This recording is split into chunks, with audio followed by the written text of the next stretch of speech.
একজন এমি মার্তিনেজ আছে বলেই আর্জেন্টিনা আজ দুর্বার গতিতে ছুটছে। এমি আছে বলেই আর্জেন্টিনা হাঁটতে ভুলে গেছে। তার গ্লাভস যেন মাকড়সার জাল। তিনি চীনের মহাপ্রাচীর।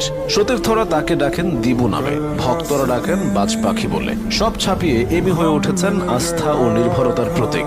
আর্জেন্টিনার জার্সিতে তিনি যতগুলো ম্যাচ হেরেছেন তার চেয়ে বেশি ট্রফি জিতেছেন। মাস্টারমাইন্ড কোচ স্কালোনির ট্যাকটিক্স কোনো কাজে আসতো না যদি এমিলিয়ানো মার্টিনেজ নামের কেউ না থাকতো। আর্জেন্টিনাকে বারবার বাঁচিয়েছেন তিনি। এমি মাঠে নামা মানেই ক্লিন শিট। তার মানসিকতা অন্য সবার চেয়ে আলাদা। পাগলাটে কর্মকাণ্ডে প্রতিপক্ষকে ভরকে দেওয়া থেকে শুরু করে খ্যাপাটে উদযাপনের জন্য তিনি পেয়েছেন আলাদা পরিচিতি। মাইন্ড গেমে তিনি দুর্দান্ত। শুধুমাত্র এমিলিয়ানো মার্তিনেজের জন্যই ফুটবলের সর্বোচ্চ নিয়ন্ত্রক সংস্থা ফিফা বেশ কিছু নিয়মে পরিবর্তন আনতে বাধ্য হয়েছে। এখন থেকে গোলকিপাররা পেনাল্টি নিতে আসা প্লেয়ারের মনোযোগ নষ্ট করার মতো কোনো কাজ করতে পারবেন না।